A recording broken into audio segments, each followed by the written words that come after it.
Guys, jadi aku tuh punya satu cerita horor pengalaman salah satu kawanku, namanya Irma. Kebetulan Irma rumahnya tuh nggak jauh dari rumahku ya. Dan kejadian ini dialami sama Irma waktu dia sekitar usia 14 tahun. Tepatnya di tahun 2014 waktu itu.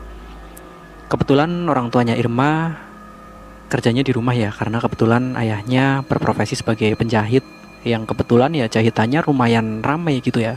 Sementara ibunya cuma di rumah, jadi ibu rumah tangga. Di suatu sore, Irma itu dipamitin sama kedua orang tuanya kalau bapak ibunya tuh mau menghadiri rumah salah satu kerabatnya Irma yang kebetulan berkabung sore itu. Dan karena itu kerabat jauh ya, jadi Irma ya udahlah, mah pak aku di rumah aja, nggak usah ikut. Akhirnya sore itu Irma di rumah sendirian, karena kebetulan Irma itu anak tunggal ya. Jadi dia nggak punya kakak, nggak punya adik, dan di rumah juga nggak ada asisten rumah tangga, nggak ada apa. Ya udah, sore itu Irma di rumah sendiri. Nah, yang awalnya Irma pikir bapak ibunya tuh nggak lama ya ke rumah kerabatnya itu, ternyata sampai malam bapak ibunya belum pulang. Sampai jam 9 malam, sampai saat itu Irma tuh akhirnya ketiduran.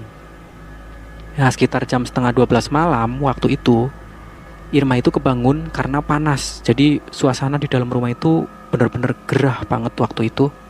Jadi Irma tuh kebangun. Waktu itu suasana udah sepi ya. Dan orang tuanya juga, Irma benar-benar yakin banget bapak ibunya itu belum pulang, karena pintunya dikunci sama Irma dari dalam.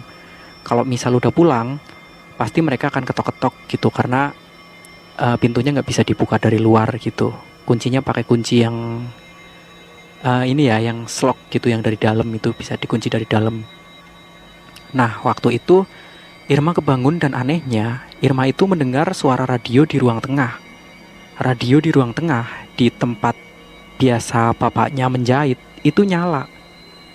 Lagunya lagu nostalgia, lagu tempo lama yang bener-bener lagu jadul banget. Irma juga nggak tahu itu lagu apa gitu, tapi kata Irma lagu itu didengerin malam-malam serem banget katanya ya. Di sana Irma heran kan, loh ini kenapa radio nyala gitu kan. Padahal Irma yakin banget sebelum berangkat bapaknya juga udah matiin radio, dan tadi sore juga Irma yakin radio itu tuh udah mati gitu sebelum Irma tidur gitu. Waktu itu karena Irma merasa terganggu gitu kan sama suara radionya, jadi dia tuh berniat mau keluar untuk mematikan radionya. Nah, waktu itu Irma tuh turun dari ranjang ya, dari tempat tidur, dan dia keluar kamar.